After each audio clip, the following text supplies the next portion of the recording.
Muy bien. Y ahora compartimos pantalla.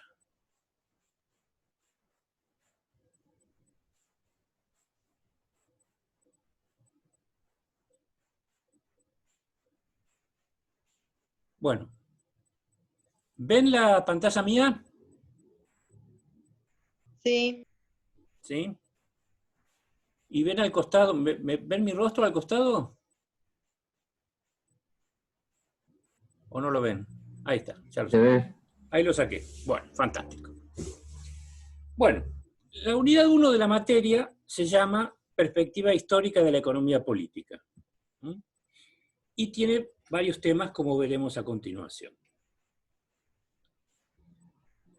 La teoría económica como construcción histórica, es decir, pretendemos ver, muy brevemente obviamente, porque después hay otra materia en quinto año para esto, cómo se fue construyendo a lo largo de la historia, por lo menos de Occidente, la teoría económica que ustedes conocen. Vamos a ver también que hay corrientes económicas y que definen a la economía de diferente manera. Aquí ya estamos poniendo en tela de juicio que la definición de economía que ustedes aprendieron desde el primer año sea la única. Por eso distinguiremos entre lo que se llama la corriente principal, mainstream, y las llamadas heterodoxias. Hetero, ustedes saben, es una palabra griega, significa distinto. Y doxia viene de doxa, que significa opinión. Por eso, nunca mejor empleada la palabra. Vamos a ver qué problemas concitan los modelos económicos que se suelen usar en la teoría, en la corriente principal, sobre todo, y ilustraremos esos problemas con el equilibrio parcial y el equilibrio general. Vamos a poner también en tela de juicio la distinción de John Neville Keynes entre economía positiva y economía normativa, y aprovecharemos para ver e intentar trazar los vínculos entre la ética y la economía. También vamos a cuestionar la naturalización de la división del campo de la teoría económica entre micro y macroeconomía, y veremos que también eso es algo contemporáneo, digamos.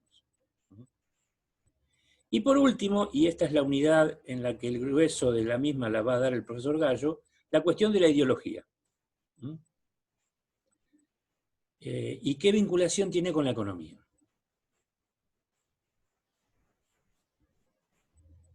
Esta presentación, entonces, incluye las siguientes partes. Digamos, una parte introductoria sobre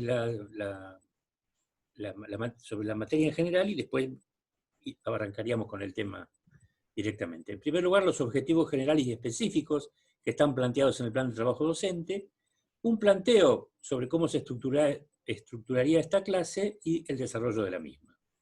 Después, el material bibliográfico básico y ampliatorio será expuesto en la presentación del próximo jueves, si todo va bien.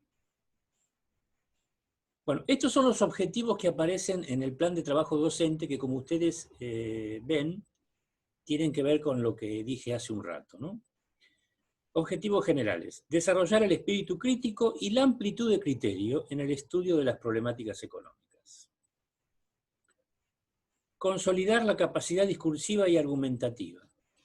Una falencia de la cuatrimestralización y la promoción que tenemos es que los estudiantes llegan a los últimos años y a muchos de ellos les falta capacidad de argumentar.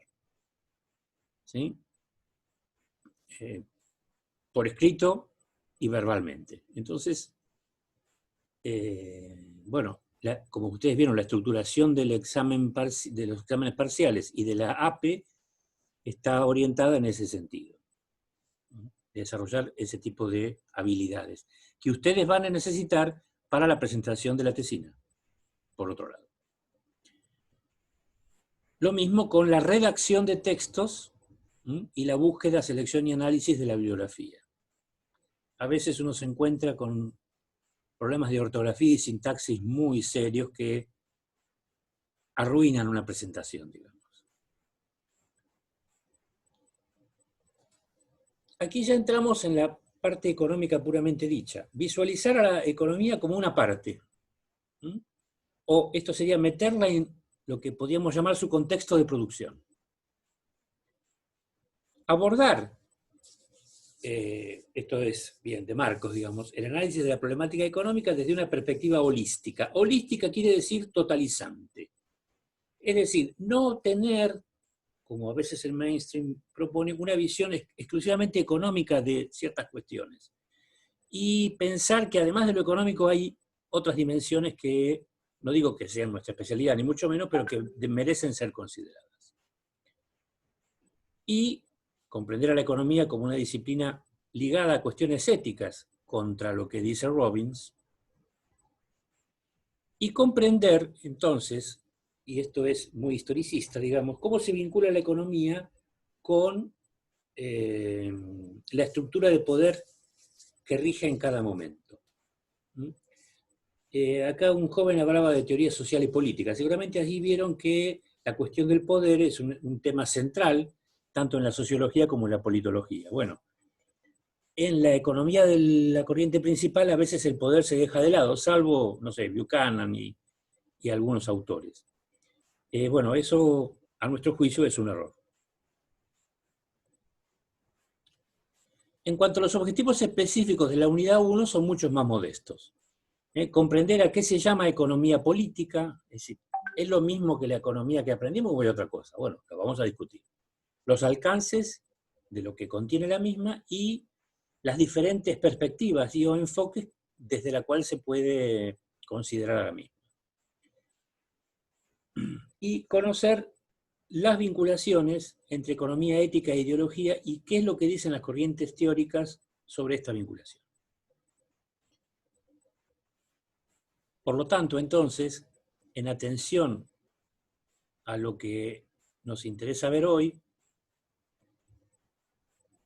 vamos a estructurar la clase en los siguientes puntos. Introducción a la definición de economía, la economía a lo largo del tiempo, aparece la economía política, los clásicos y la economía política, la ruptura marxiana y la revolución marginalista. Hasta ahí llegaríamos, digamos. O sea, vamos a llegar hasta los umbrales de la definición de Robbins. ¿Por qué uso la palabra marxiana y no marxista? Bueno, marxiana es una palabra, es un neologismo que apareció en la década de los 60 del siglo pasado, porque se refiere exclusivamente a la obra de Marx y no a la de sus seguidores. Yo prefiero usarla, digamos, por una cuestión de comodidad práctica y teórica. Porque, parafraseando, yo tuve un profesor de economía, de teoría política que decía, el problema de Tomás, por Santo Tomás de Aquino, decía, son los tomistas. Bueno, uno por analogía podría pensar que a veces el problema de Marx son algunos marxistas. Entonces, más vale ir a la fuente, digamos. Bueno, hasta acá, ¿alguna duda, inquietud o pregunta? Este es el momento de formularla, entonces.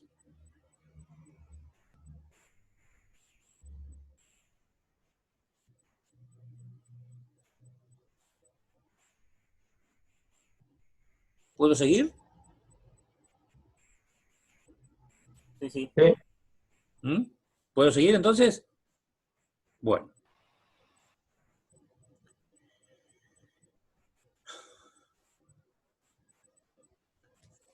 Si uno quiere saber la definición de cualquier cosa, bueno, está bien, hoy mira Wikipedia, digamos, pero yo soy veterano, entonces lo que uno hacía antes de Wikipedia era consultar el diccionario.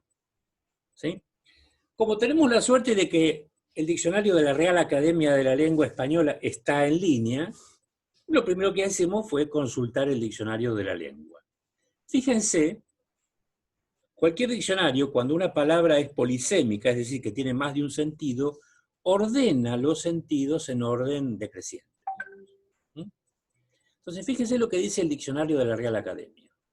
La F es femenino, porque claro, es la economía, ¿no? Y ahí faltaría una S para poner sustantivo. Bueno, no está. Dice, administración eficaz y razonable de los bienes. Eso dice el diccionario. Esto no es lo que dicen los economistas. Porque los economistas dicen que lo que procura la economía, al menos en la corriente principal, es la eficiencia, no la eficacia, que son dos conceptos diferentes. La segunda acepción, conjunto de bienes y actividades que integran la riqueza de una colectividad o de un individuo. Caramba, esto nos deja pensando. Tercero, y aquí ya nos aproximamos a nuestro objeto, ciencia que estudia los métodos más eficaces, seguimos con la eficacia y no con la eficiencia, para satisfacer las necesidades humanas materiales mediante el empleo de bienes escasos. Aparece la palabra escasez, que todos conocemos, pero aquí insisten con las necesidades humanas materiales, cuando no todas las necesidades humanas son materiales, o al menos cuando no todas requieren del concurso de bienes materiales para su satisfacción. A mi juicio, esa tercera acepción es tributaria del pensamiento clásico, como veremos en un ratito. Cuarto sentido o acepción, contención o adecuada distribución de recursos materiales o expresivos. Por ejemplo, economía verbal. Cuando alguien tiene economía verbal, quiere decir que es muy eficiente para definir algo en pocas palabras. Ahorro de trabajo, tiempo u otros bienes. Hay que hacer economías en tal cosa. Y en plural, ahorros mantenidos en reserva o reducción de gastos anunciados o previstos. Por ejemplo, en terminología presupuestaria, había, no sé si seguirá existiendo, un ítem que se llama economías a realizar. Cuando daba déficit, yo, bueno, vamos a ahorrar, no sabemos en qué, economías a realizar. La traducción al inglés, según nos informa otro diccionario, porque el de la RAE no lo dice, es economy. Fíjense, no es la palabra economics, es economy. Y en el mismo diccionario, ustedes vienen con un diccionario y primero tiene la palabra economía y después tiene la palabra economía con alguna calificación. Economía industrial, economías externas, etc. Bueno, aparece economía política, ¿no? También femenino, y dice, por uso, economía. O sea, remite al concepto que hemos visto recién. Aunque aclara que digamos, remitiría a la definición 3, porque dice ciencia. Esto es lo que dice el diccionario de la Real Academia. Vamos a ver ahora lo que dice un texto de circulación, un texto académico de circulación en nuestro medio, que lo dice en el capítulo donde intenta definir el objeto, campo y método de la economía, y lo dice casi sin pensar que está diciendo una cosa importante. Dice que es una ciencia social y empírica. Claro, remite a la realidad. Que se ocupa de estudiar cómo se administran los recursos escasos susceptibles de usos alternativos. Ya lo sé eso, profesor. Mediante el establecimiento de modelos de uniformidad sobre lo acontecido en la actividad económica, con la intención de explicar y predecir los fenómenos observados. Claro, bueno, esto es casi redundante. Si es una ciencia, justamente lo que trata de hacer la ciencia es explicar lo ocurrido y predecir sobre lo que podría ocurrir de repetirse los fenómenos observados. Asimismo, se ocupa de elaborar proposiciones contrastables en un intento de evaluar los posibles efectos de las medidas de política económica. Por ejemplo, a través de la elaboración de indicadores. Supongamos un objetivo de política económica, bajar el desempleo. Bueno, tengo un indicador que es la tasa de desempleo, por ejemplo. Si el indicador está bien construido o si después está bien medido o no, ese es otro debate.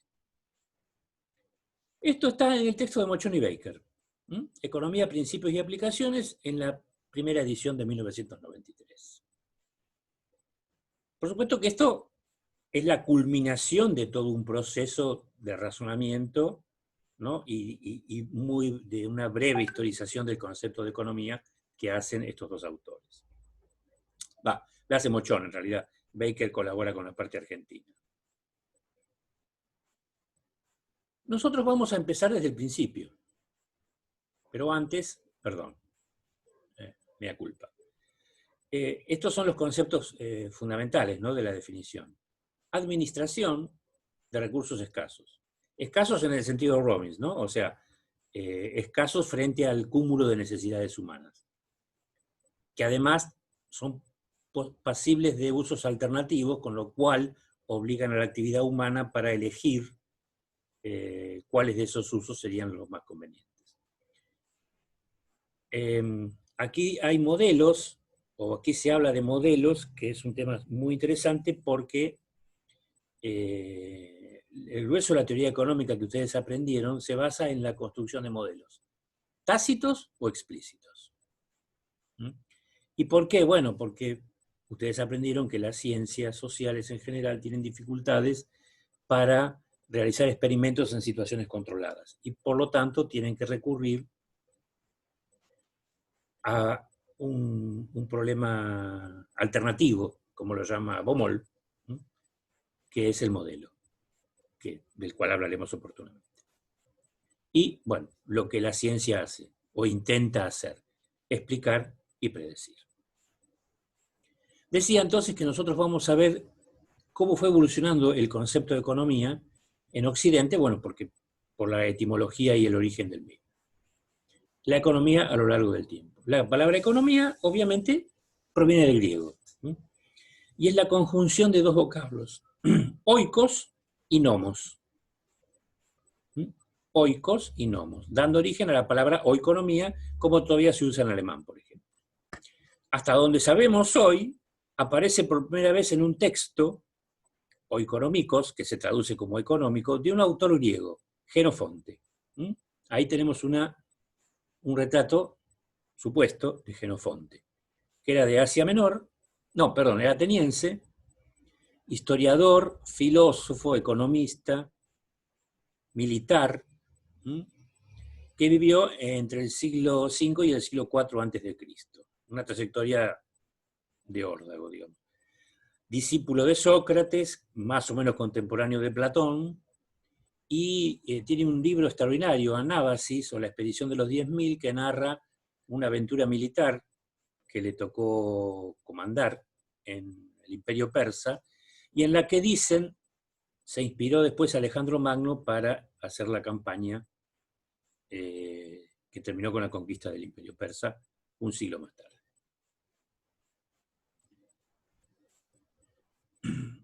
Juan Bautista Say, un autor clásico importante por la divulgación de la economía de Smith, le da la siguiente etimología a la palabra oikos y nomos. Oikos es casa, según él, y nomos es ley. Por lo tanto, la economía, según la interpretación de Say, la economía de Jenofonte, ¿no?, sería la ley que rige la casa. Argandoña, en el texto que ustedes tienen que leer, proporciona una etimología un poquitito más, no atinada, pero más cercana a nuestra disciplina, porque dice que oikos es casa o patrimonio, es decir, amplía la definición de oikos, y nomos, reglas o normas. Con lo cual lo aproxima un poco, ya veremos, a un concepto de administración.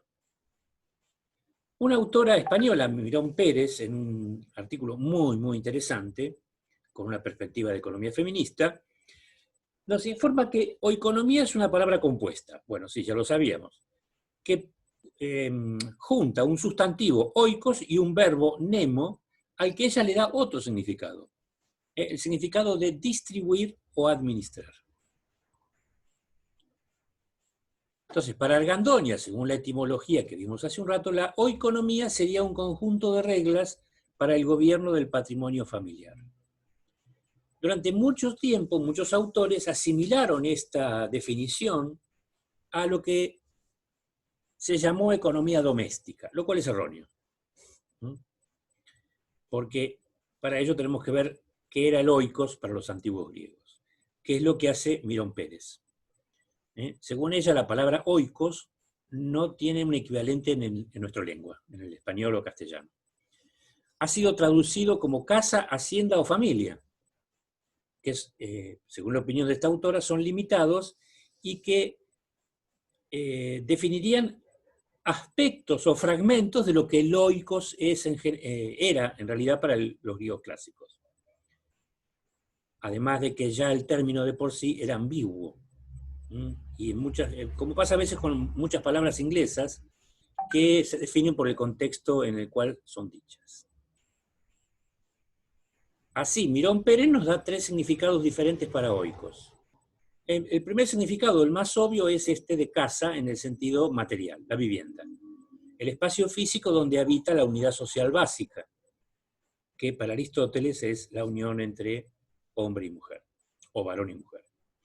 Ahora, la casa también, y esto es algo común a muchas culturas paganas, pero es, entre los griegos y romanos es importante, la casa es algo más que 4 paredes y un techo, digamos. Porque, ¿qué hay al interior de la casa? Está el fuego. ¿Mm? Algunos autores, poéticamente, autores griegos, hablan de que los que comparten el oiko son los que comparten la comida cocida o cocinada en el mismo fuego. Entonces es importante esa acepción, por lo menos simbólicamente. El segundo significado, tal vez más obvio, es propiedades.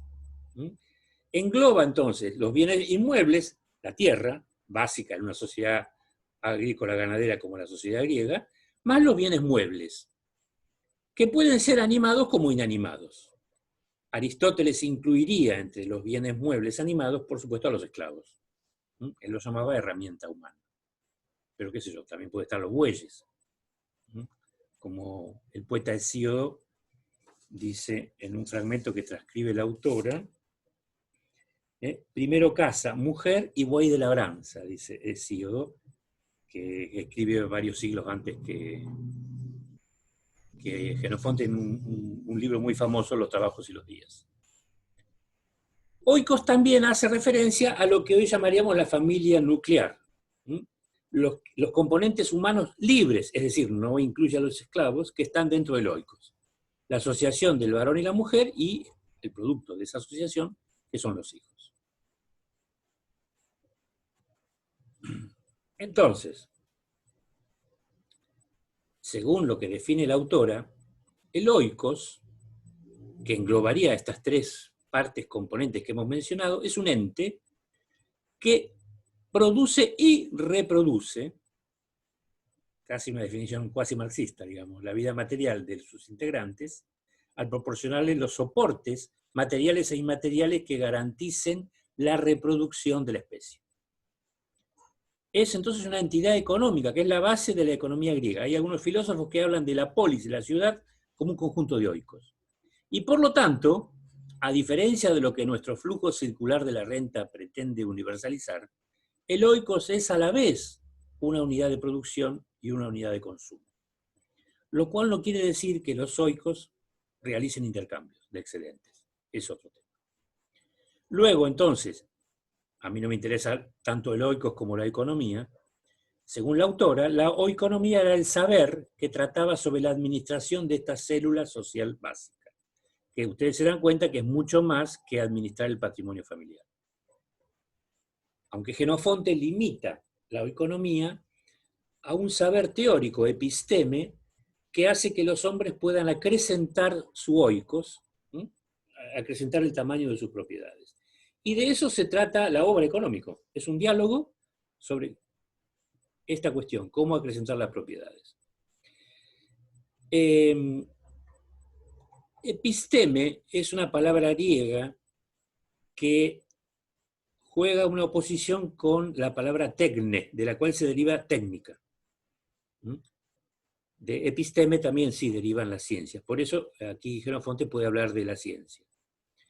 En general, lo que el texto jenofontiano muestra no es tanto un aspecto científico como más bien lo que hoy llamaríamos el arte de la administración, porque es una serie de consejos prácticos, básicamente, obviamente basados en la experiencia, ¿no? Bueno, segunda pausa. ¿Preguntas hasta acá? O comentarios, bueno.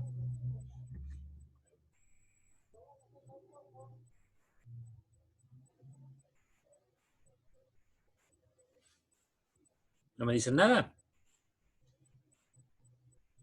¿Me están escuchando?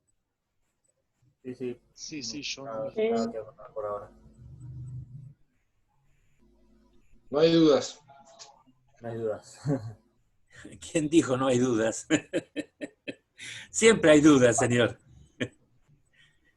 Mire, yo tengo algunos años más que usted y dudo todavía, imagínese. No, yo por ahora lo vengo siguiendo. Él venía interpretando el concepto de oikos como casa y eso que había dicho, pero lo cerró al final y me quedó más que pulido. Bueno, yo después voy a ver si puedo subir el artículo. El artículo de la autora española es muy interesante, y a mi juicio es el que mejor explica, digamos, a mí también me terminó cerrando la explicación del oikos ahí, con este Eso artículo. le iba a decir, porque eso no está en No, Argandoña, no, no, eso no, que no, no, por pregunté. supuesto que no, no, no, obviamente. No. Perfecto, sí, sí, sí. Yo lo tenía También, mucho más también nosotros aprendemos. claro. Bien, perfecto. Sí. No se termina nunca de aprender, caballero. Mire, ustedes están por recibir. Le faltan, digamos, 2 años, pongámosle. ¿No? Entonces uno dice, oh, me voy a recibir, no tengo que estudiar más. Mentira. Mentira. Va a tener que estudiar más. No sé si de teoría económica o de bancos o de administración pública, bueno, de lo que sea su trabajo, digamos, pero va a tener que seguir estudiando. Lamento informarlo. Y si va a hacer un posgrado, más. Bueno, seguimos entonces. La parte tercera de esta presentación dice, aparece la economía política. Fíjense ustedes, al sustantivo economía le agregamos un calificativo, política.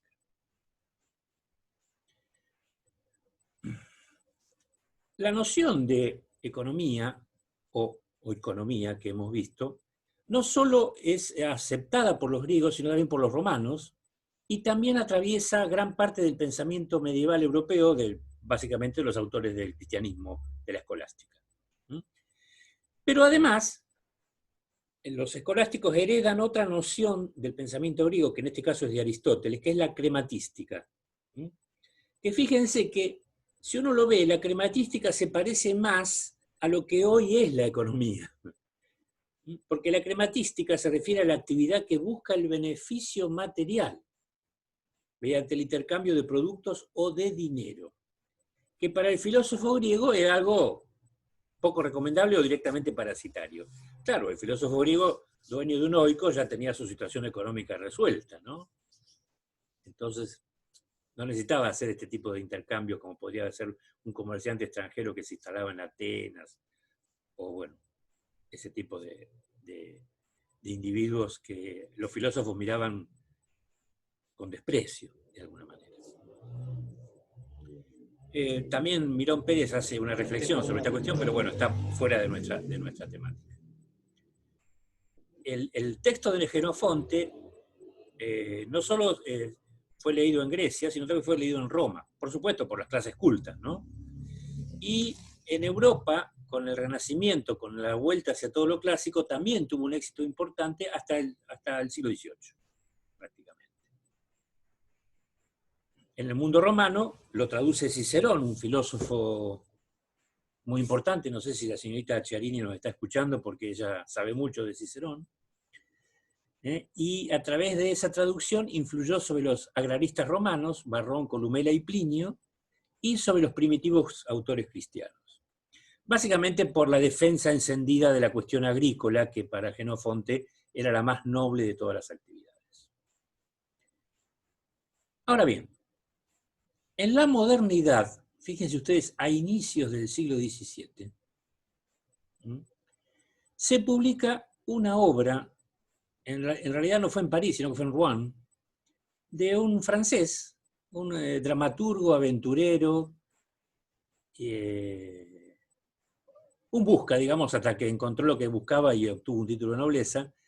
Después se convirtió al protestantismo y en las guerras de religión, bueno, lo mataron.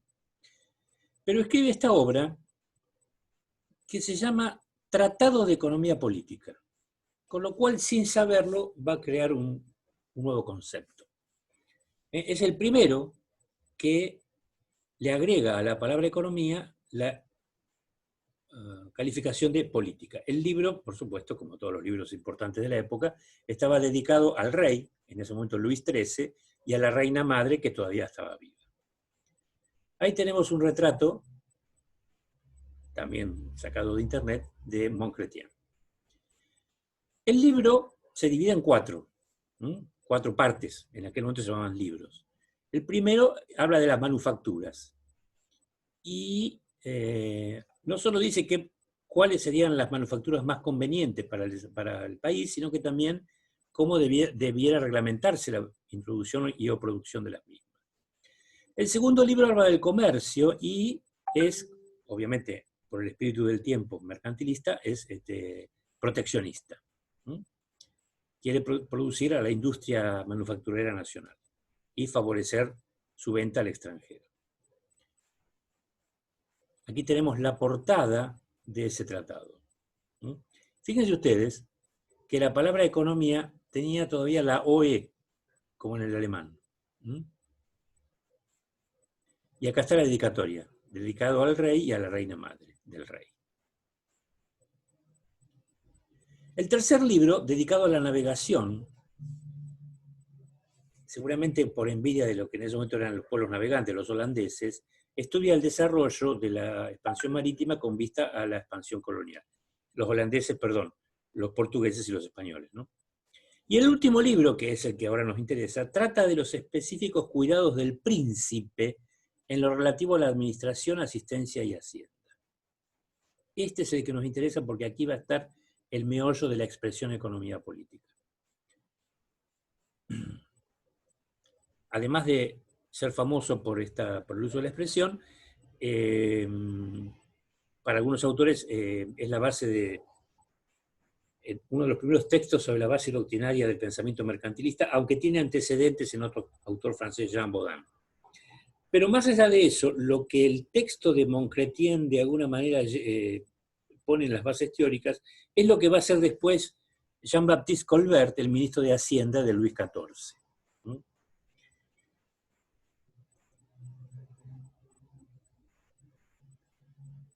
En alusión a los contenidos del cuarto libro, como yo lo dije recién, es que este autor define a la economía política, según la explicación que nos brinda Argandoña en su artículo, como un conjunto de reglas sobre la administración del patrimonio, hasta ahí sería Genofonte, pero del príncipe. No del oikos, sino del patrimonio del príncipe. Claro, la pregunta es, ¿cuál es el patrimonio del príncipe en 1615? Bueno, ¿qué decía Luis XIV? El l'état c'est moi, el Estado soy yo. Por lo tanto, el patrimonio del príncipe y el patrimonio nacional se confundían. Entonces, de alguna manera está extendiendo la noción de economía como administración al sector público, ¿no? Que es lo que decimos acá. Montchrétien hace 2 cosas interesantes. Primero es agregar el adjetivo política, del cual hablaremos a continuación, y segundo, sacar a la oeconomía del ámbito privado y mandarla al ámbito público. Gracias, Montchrétien. Entonces, el ámbito o incumbencia de este saber, de este episteme, pasa, o no es que se va del ámbito privado, pero también empieza a abarcar el ámbito público, por la confusión a la que hemos hecho referencia entre el patrimonio del príncipe y el patrimonio de la nación o del Estado. Recuerden ustedes en las guerras dinásticas de esos siglos, XVI, XVII y hasta XVIII, cuando un rey perdía la guerra, ¿qué entregaba a cambio? No entregaba indemnizaciones en dinero, como en la Primera Guerra Mundial, entregaba territorios, ¿sí? Porque, bueno, eran de él. La palabra política viene del latín politicus, que obviamente viene del griego politikos. En esta etimología significa de los ciudadanos o del Estado. En realidad, político es de la polis. Claro, para los griegos, polis era el único Estado concebible, que era la ciudad-Estado. Por extensión, polis es el Estado moderno.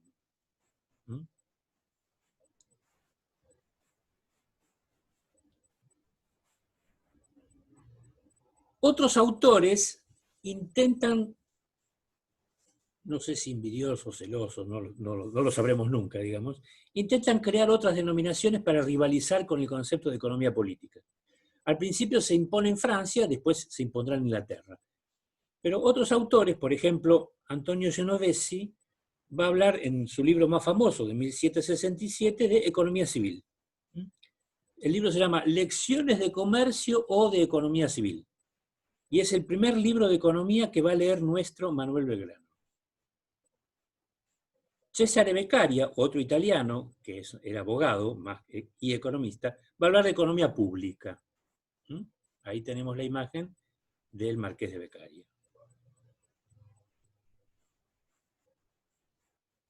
Gianmaria Ortes, otro italiano, precursor de Malthus, hablará de economía nacional. Fíjense qué cosa curiosa, va a hablar de economía nacional en un país que no tenía Estado, que era Italia. Italia era un conjunto de principados y repúblicas.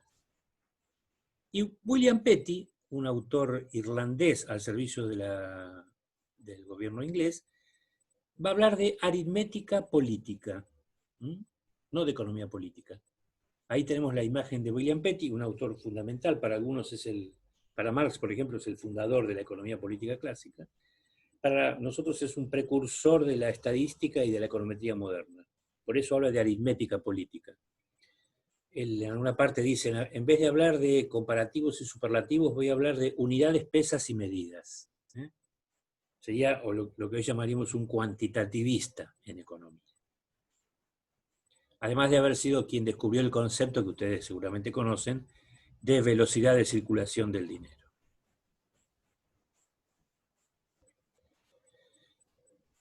Finalmente, el término economía política llega a Inglaterra. En el mismo año, fíjense ustedes, que Genovesi publicaba Lecciones de Comercio o de Economía Civil, James Stewart, un escocés emigrado, porque es enemigo, digamos, de la corona inglesa, publica un libro que se va a llamar Principios de Economía Política, que va a ser muy pronto opacado porque unos años más tarde va a salir el libro de Adam Smith. Y ahí la historia empieza a girar de otra manera. ¿Preguntas hasta acá?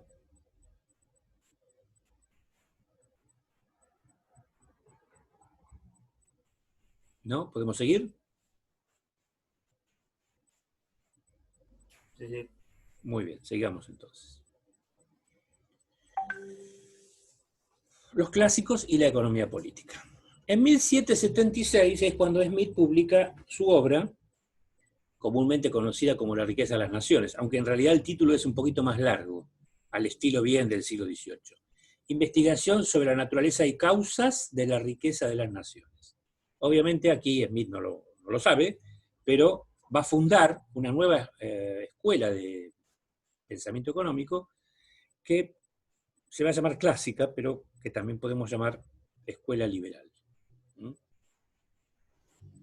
El libro le llevó casi 10 años de trabajo, son más de 1000 páginas. Imagínense ustedes lo que es escribir 1000 páginas en el siglo XVIII a la luz de una vela. Y está estructurado también en forma de libros, en 5 libros que abarcaban prácticamente todo el saber de su tiempo, organizados como un todo coherente, como un gran cosmos. Aquí tenemos la portada de la primera edición de La riqueza de las naciones, An Inquiry into the Nature and Causes of the Wealth of Nations. Volumen 1, salió en dos volúmenes, en marzo de 1776.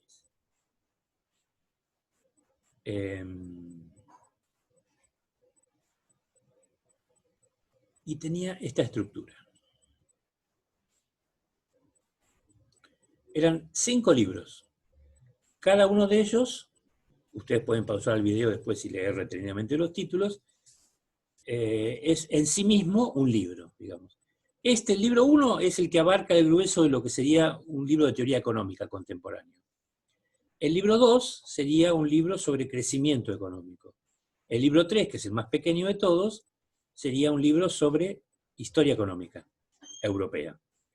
Y el libro 5, un tratado de finanzas públicas. Algunos autores dicen que es el primer tratado de finanzas públicas, más allá de que él utiliza algunos conceptos de Petty cuando habla de los impuestos. El que nos interesa es el libro 4, de los sistemas de economía política, ¿sí? Este es un libro, podríamos llamarlo una protohistoria del pensamiento económico. Pero ¿qué es lo que aparece aquí? Aparece la expresión economía política, que es la que estamos investigando nosotros. El libro tiene una introducción y 9 capítulos. Del capítulo 1 al 8 habla de lo que llama y a la vez bautiza como sistema mercantil o mercantilismo, que hasta entonces no tenía nombre. Y el capítulo 9 habla de los sistemas agrícolas. El único sistema agrícola que había en ese momento es la fisiocracia francesa, que aún no había sido bautizada con ese nombre. O sea que Smith es un historiador del pensamiento mercantilista y del pensamiento fisiocrático. Al mercantilismo lo demuele sistemáticamente, y de la fisiocracia, digamos, comparte algunas críticas y algunos elogios. Y esto lo hace porque va a heredar algunas cuestiones de la fisiocracia que por ahora están fuera de nuestro interés. Ahora bien, el libro de Smith no se llama Principios de Economía Política o cosas por el estilo, se llama Investigación, etcétera, etcétera. Entonces, ¿dónde habla de economía política Smith? Al inicio del libro cuarto. Fíjense ustedes el trabajo, o sea, ¿en qué momento empieza a hablar de economía política? Al inicio del libro cuarto y antes de la introducción, nos da su definición de economía política. En inglés, recuerden, economía política es political economy. ¿Recuerdan la palabra economy que vimos casi al principio? Bueno, es political economy. La economía política, dice Smith, considerada como uno de los ramos de la ciencia del legislador o del estadista, se propone dos objetos distintos. El primero, suministrar al pueblo un abundante ingreso o subsistencia. O, hablando con más propiedad, habilitar a sus individuos, liberar al fin, y ponerlos en condiciones de lograr por sí mismos ambas cosas. El segundo, proveer al Estado o república, entiéndase Estado acá como monarquía, de rentas suficientes para los servicios públicos. Ya lo sabía Smith. El Estado que cumple servicios debe obtener algún tipo de renta. Procura realizar pues ambos fines, o sea, enriquecer al soberano y al pueblo.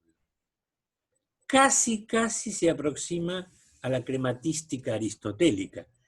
Obviamente Smith no la podía desconocer porque Smith era filósofo. De hecho, era profesor de filosofía moral.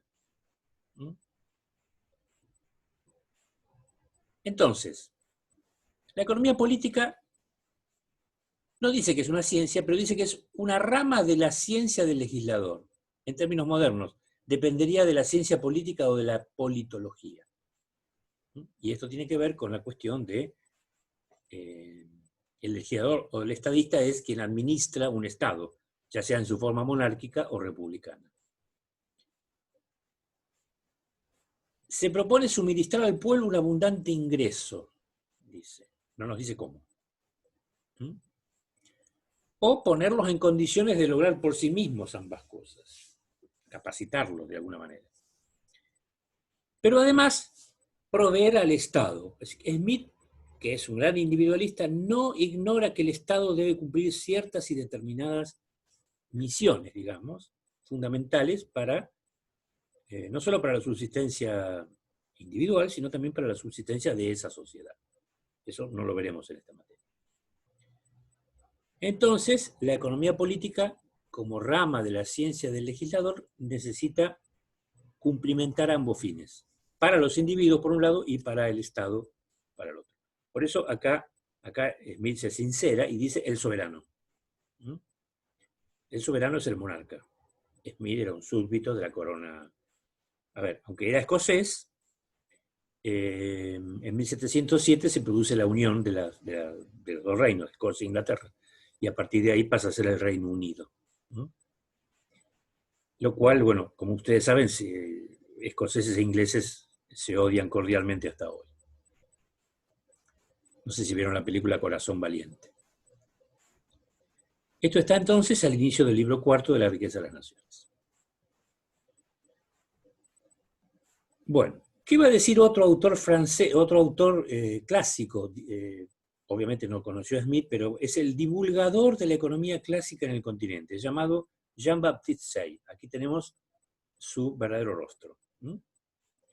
Que no solo va a ser un economista, sino que también se va a convertir en un poderoso industrial textil.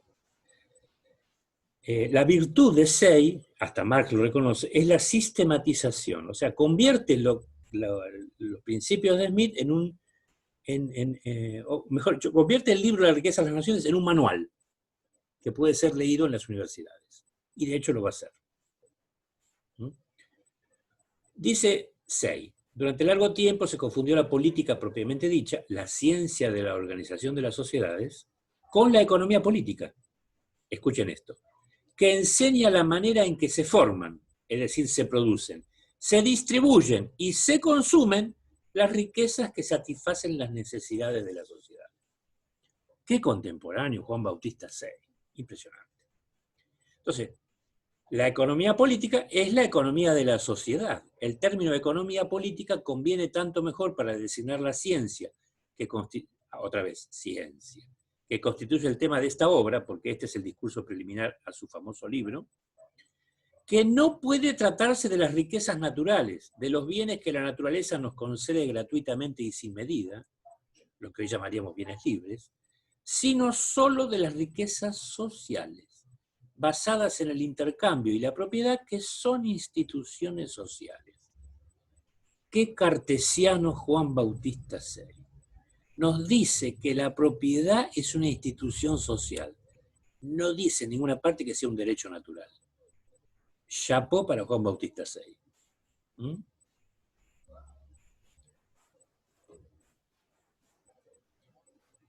A mí me gusta más este otro. David Ricardo, uno de los más grandes economistas.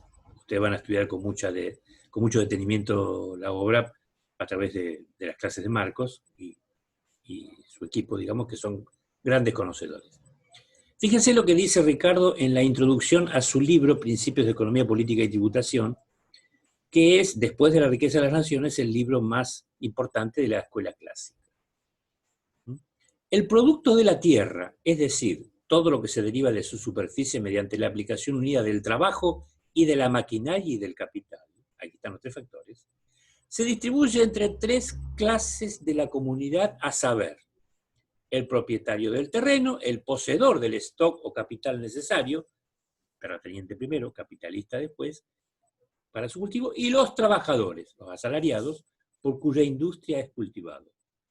Pero en distintas etapas de la sociedad, las proporciones del producto anual de la tierra que corresponderán a cada una de estas clases, bajo los nombres de renta, beneficios y salarios, serán esencialmente diferentes. O sea que a lo largo de la historia humana, las proporciones en que las clases, digamos, en que la renta o el ingreso se distribuye entre las clases, variará. ¿De qué dependerá, nos dice Ricardo? De la fertilidad del suelo, de la acumulación de capital y de la población y de la habilidad del ingenio y los instrumentos empleados en la agricultura. Fertilidad, acumulación de capital, tamaño o dotación de la población y tecnología. Miren qué moderno, Ricardo. La determinación de las leyes que regulan esta distribución es el principal problema de la economía política. Esto es lo más cerca que está Ricardo de definir la economía política. Él no la define, pero dice que su problema principal es la determinación de las leyes. Y ya, bueno, ya verán a qué conclusiones llega oportunamente. Ahora, el último de los clásicos, según algunas versiones, es John Stuart Mill. Acá tenemos una foto de John Stuart Mill anciano, o bueno, no anciano, ya, grande. Pero en su juventud, miren ustedes, tenía 30 años, escribió un artículo que está en el material biográfico que ustedes tienen que leer. En ese artículo hace una crítica importante a la definición de Smith que vimos hace un rato, y intenta definir con un criterio de una lógica muy estricta, porque John Stuart Mill, antes de ser economista, era lógico. Schumpeter nos informa que un texto de lógica que escribió a los 21 o 22 años fue texto en el sistema universitario anglosajón durante casi un siglo. Miren ustedes. Entonces, bueno, en base a ciertas cuestiones que va dejando de lado, ustedes tendrán que leer el artículo, llega a esta definición, ¿sí? Que dice que la economía política es la ciencia que investiga las leyes. Otra vez, leyes. Recuerden que cuando en economía hablamos de leyes, hablamos de algo que es ajeno a la voluntad humana. Y que es una regularidad generalmente observada. de los fenómenos sociales que derivan de las operaciones combinadas de los seres humanos para la producción de riqueza. No aparece más la palabra riqueza material. Muy bien para Jon Stewart. En la medida en que esos fenómenos, los fenómenos sociales que derivan de las operaciones combinadas de los seres humanos, no resulten modificados por la persecución de ningún otro objetivo. Es decir, que el bueno de Jon Stewart nos está diciendo acá, está anticipando la figura que también va a inventar él del Homo economicus, el hombre que persigue el objetivo maximizador. Que Jon Stewart tiene claro que no es una representación fidedigna o veraz de la conducta humana, sino que simplemente es un modelo, aunque él no lo diga en esos términos, una abstracción. ¿Y cuáles son entonces los otros objetivos que, digamos, contrariarían lo que la definición de economía política de Jon Stewart pretende mostrar? Bueno, fíjense ustedes, son dos objetivos que van contra la idea del Homo economicus. Por un lado, este individuo que persigue la producción de riqueza no puede ser adverso al trabajo o enemigo del trabajo. No puede ser un vago o un ocioso, como lo llamaría el conde Saint-Simon. Y por otro lado, hay una cuestión de intertemporalidad. Este individuo debe preferir en todo momento el disfrute de los bienes presentes antes que el disfrute de los bienes futuros. Porque la introducción de cualquiera de esas dos suposiciones sobre la conducta humana alterarían entonces el sentido de la definición que Jon Stewart le pretende dar a la economía política. Bueno, parece apropiado hacer entonces, sí, otra interrupción aquí. Preguntas, dudas, cuestionamientos, todo se acepta.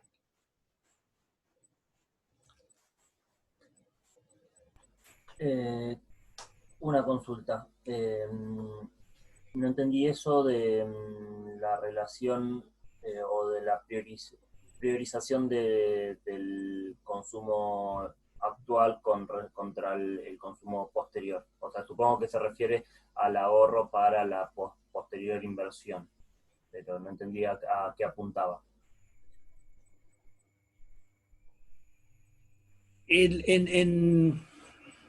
En la versión moderna sería así, digamos, a vos es lo que has aprendido. No, yo me parece que Jon Stewart lo está razonando en términos de...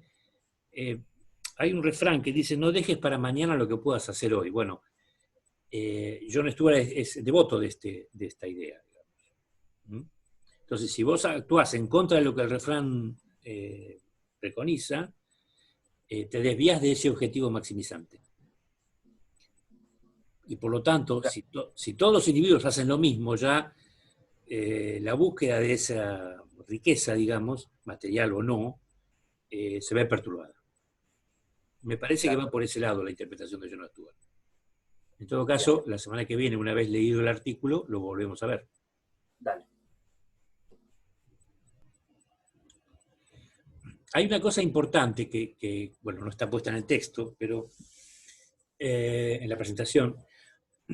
Este artículo de 1836 es anterior al libro más famoso de John Stuart Mill, que es de 1848.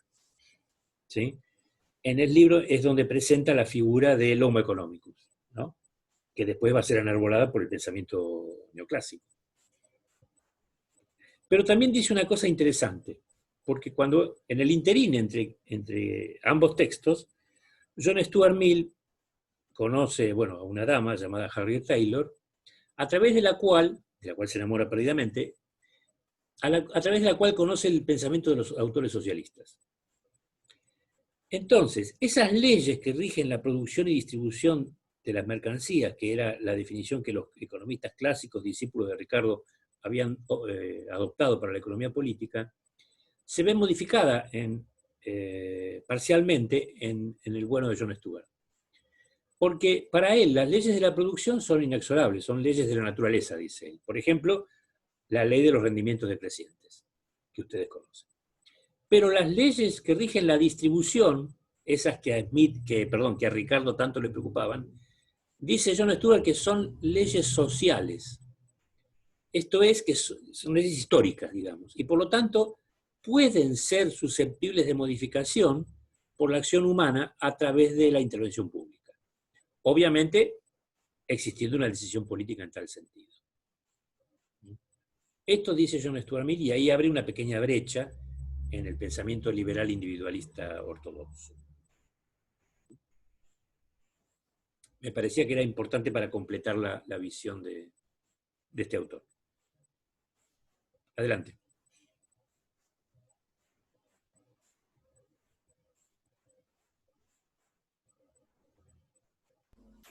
Perfecto, perfecto. ¿Eh? No, nada, está bien. ¿No hay ninguna otra consulta? ¿Puedo seguir? Bueno, ¿por qué lo llamo entonces, a lo que viene ahora, la ruptura marxiana? ¿Por qué es una ruptura? Porque yo dije hace un rato que John Stuart Mill era el último de los clásicos según alguna interpretación. Bueno, según otra interpretación, el último autor clásico es Marx, que es el último clásico y a la vez el impugnador del pensamiento clásico. ¿Por qué? Bueno, porque Marx trabaja sobre la base de los modelos de Smith y Ricardo, ¿sí?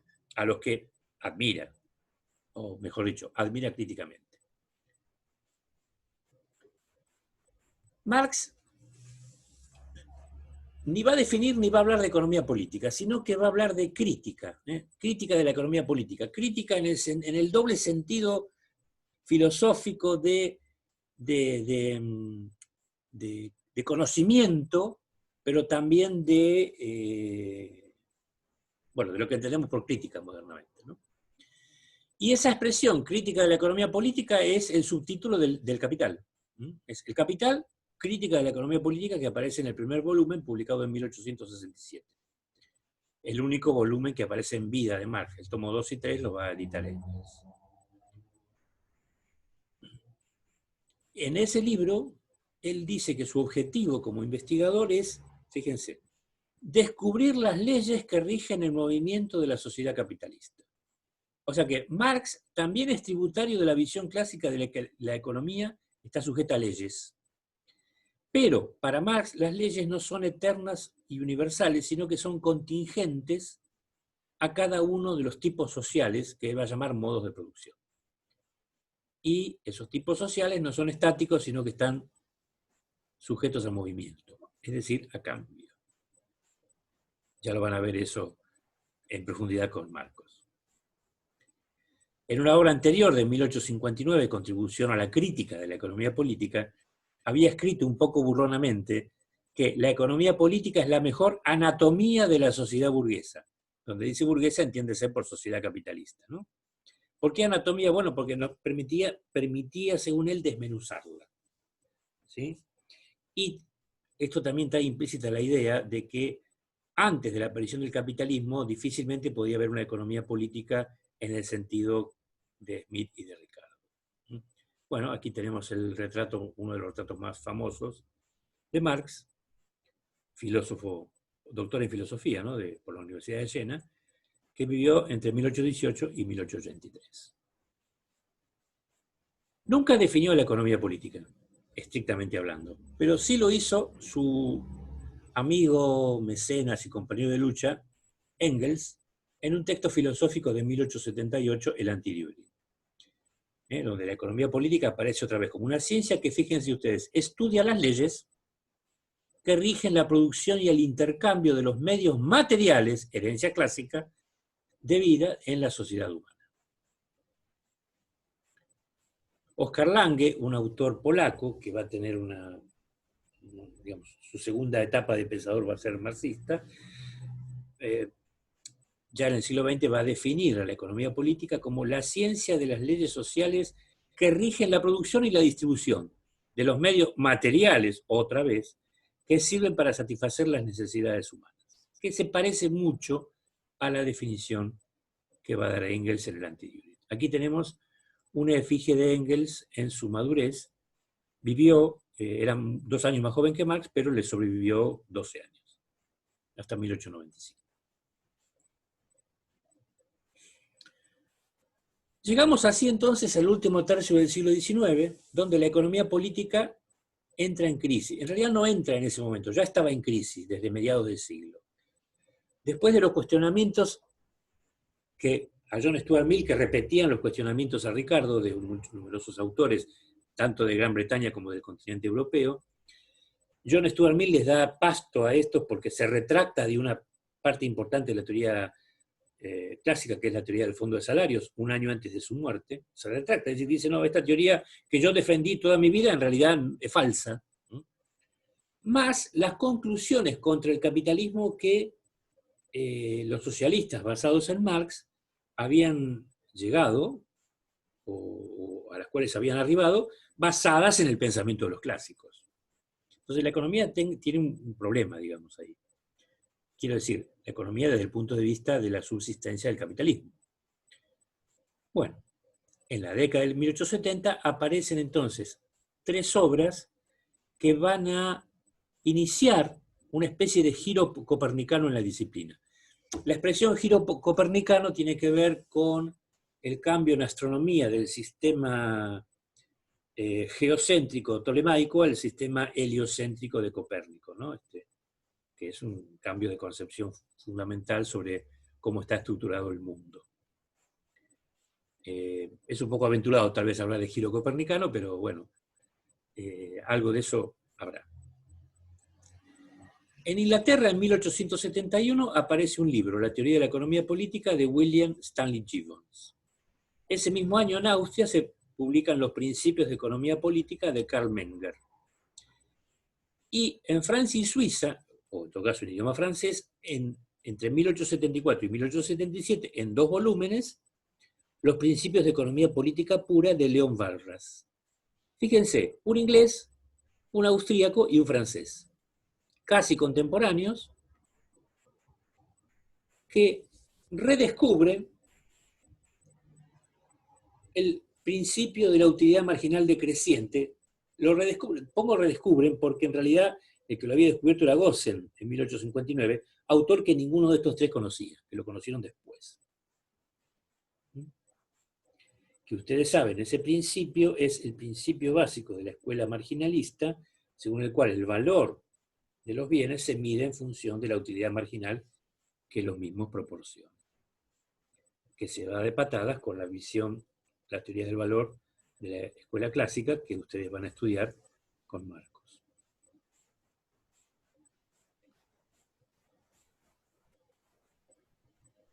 Entonces, estos autores inician lo que posteriormente se va a llamar revolución marginalista, que implica un cambio radical en el paradigma económico, en la forma de ver la economía, que incluye un cambio en el problema principal. Del crecimiento económico pasamos a la cuestión de la asignación en los mercados. Un cambio en los actores del proceso económico. De las clases sociales, terratenientes, capitalistas y asalariados, pasamos a los agentes económicos, consumidores y productores. La incorporación del instrumental matemático y gráfico, el cálculo infinitesimal newtoniano, etc. Y esto va a concluir, o iniciar, según como lo queramos interpretar, con el cambio en la denominación de la disciplina. Entre 1873 y 1875 aparecen en Gran Bretaña, la mayor parte de los cambios importantes aquí aparecen en Gran Bretaña porque es el núcleo dinámico del capitalismo del siglo XIX, hasta la Primera Guerra Mundial, ¿no? Aparecen entonces una serie de textos de un autor escocés, Henry MacLeod, que se llaman Principios de Filosofía Económica, donde introduce un neologismo, es decir, una palabra nueva, inventada, donde propone la introducción del término economics para denominar a la disciplina. Se propone cambiar el nombre de la disciplina. Fíjense, esta palabra que tiene esta desinencia, ICS, ténganlo presente. En 1879, Gibbons, a quien citamos, publica la segunda edición de su libro, La teoría de la economía política. Y ahí, no en el título, pero sí cada vez que la palabra aparece mencionada, en el texto, cambia political economy por economics. Y da este fundamento. Entre las alteraciones de menor entidad, entre la primera y la segunda edición, se puede mencionar la sustitución del nombre economía política, political economy en inglés, por el conveniente término único de economía, economics. Creo que sería bueno desechar tan pronto como fuera posible la vieja y molesta denominación compuesta. ¿Qué es la vieja y molesta denominación compuesta? Economía política, de nuestra ciencia. Diversos autores han intentado introducir nombres totalmente nuevos como plutología, crematística y cataláctica. Bueno, crematística no era nuevo, era de Aristóteles. Plutología también viene de riqueza, ¿no? Pluto. Y cataláctica es la ciencia de los precios. Pero ¿por qué queremos nada mejor? Pero ¿para qué queremos nada mejor que economía? Este término, además de ser más familiar y más estrechamente relacionado con el viejo vocablo, y aquí aparece la fundamentación, el argumento, es perfectamente análogo en la forma inglesa, esto lo agregué yo, ¿no? A mathematics, ethics, o aesthetics, y tantas otras disciplinas, ¿no? Y además posee la autoridad del uso desde el tiempo de Aristóteles. Falacia de autoridad. MacLeod, a quien ya citamos, es, de acuerdo con mis conocimientos, el introductor del nombre en los últimos años, pero parece haber sido adoptado también por Alfred Marshall en Cambridge. Efectivamente, Gibbons era de Oxford. Hay que esperar, por tanto, que economía, es decir, economics, llegue a ser el nombre reconocido de una ciencia que hace casi un siglo se conocía entre los economistas franceses como, bueno, no me hagan pronunciar francés, esto se traduce como ciencia económica. Aunque se utiliza el nuevo nombre en el texto, no era deseable, obviamente, alterar el título del libro. Fíjense, este deseo, pretensión o sugerencia de Gibbons se va a verificar. Marshall, que efectivamente había adoptado la idea de MacLeod, en 1890 va a publicar su libro, que va a ser un libro de texto de varias décadas, Principles of Economics, es decir, ya no va a ser de Principles of Political Economy, principios de economía.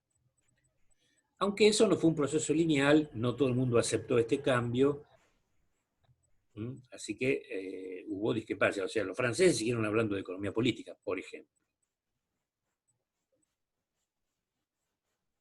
Ahora bien, esta situación, este cambio de denominación, este cambio de paradigma, este cambio de objetivos, de actores, etc., llevó también a que se perdiera la definición única de economía, que había sido vigente, o que había permanecido vigente hasta mediados del siglo XIX. Ya no hubo un concepto disciplinar único, prácticamente hasta la obra de Robbins de 1932. Quiero aclarar que Robbins no era Sir en 1932. El título se lo dieron después. El autor, el libro se llama Naturaleza y Significación de la Ciencia Económica, pretende agrupar las diferentes definiciones antes de dar la suya propia según ciertos criterios unificadores. Un conjunto de definiciones que se relacionan con el estudio de las causas del bienestar material, y ahí incluye las de Marshall y otros autores anglosajones. Otro conjunto que limitan el campo disciplinar a la economía de cambio. Por ejemplo, la que llama a la economía ciencia de los precios. Y habría un tercer conjunto que lo cita Argandoña, pero no Robbins, que es más vinculada a la escuela clásica y marxista, de la economía que habla como explicación de la producción y de la distribución de la riqueza, en el sentido de la búsqueda o el conocimiento de esas leyes.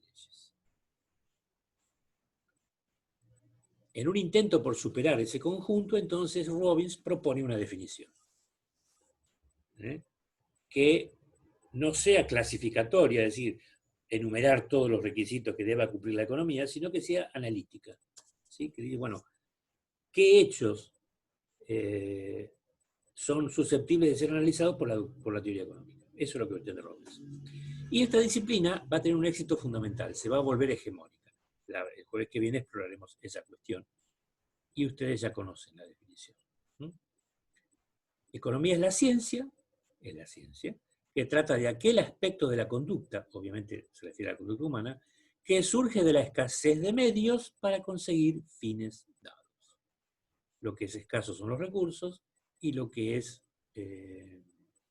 estos recursos son escasos, son de uso alternativo, como decía la definición que dimos al principio de Merton y Baker, y los fines, según Robbins, están dados.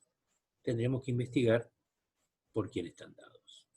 Esa definición será nuestro punto de partida para la presentación del próximo jueves. Bueno, ahora sí, parece también razonable, a modo de preguntas finales, darles paso a ustedes. Adelante, por favor.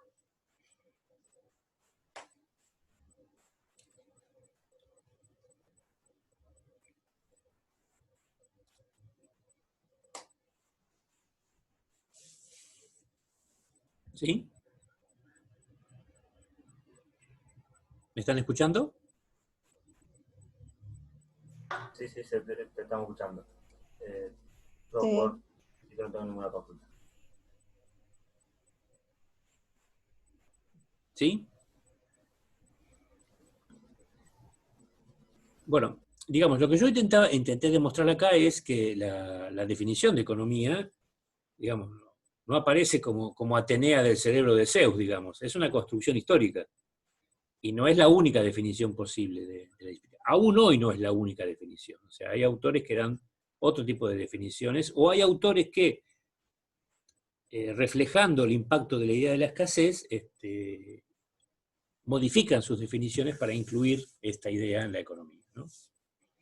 No deja de ser paradojal que Robbins hable de la escasez en plena Gran Depresión Mundial, porque su libro es de 1932. Era muy joven Robbins en ese momento, estaba en los 30, y era profesor de una escuela de la London School of Economics, en Londres, que hoy es un centro universitario de un prestigio extraordinario. Ya era de prestigio en ese momento, pero no el que tiene hoy. Obviamente tenía menos prestigio porque fue fundada a fines del siglo XIX. Cambridge y Oxford fueron fundadas en el siglo XII o XIII. Imagínense, tenían una trayectoria de muchas centurias, digamos, ¿no? Pero bueno, fue justamente Robbins y Hayek, dos de los autores que convirtieron a la London School en un centro universitario de primer orden. Robbins era inglés y Hayek era un emigrado austríaco que, bueno, corrido por el nazismo. ¿Preguntas, dudas, opiniones, quejas, cuestionamientos?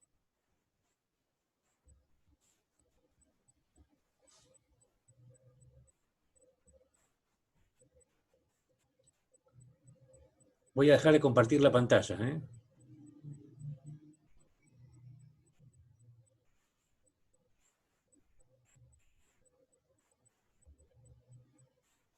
Bueno.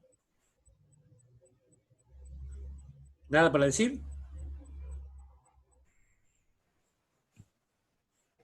Aquí está Marcos. ¿Te quedaste, Marcos? Me quedé escuchando. Te habrás aburrido mucho. No, para nada.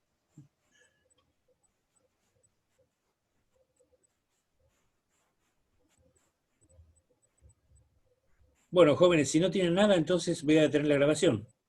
¿No?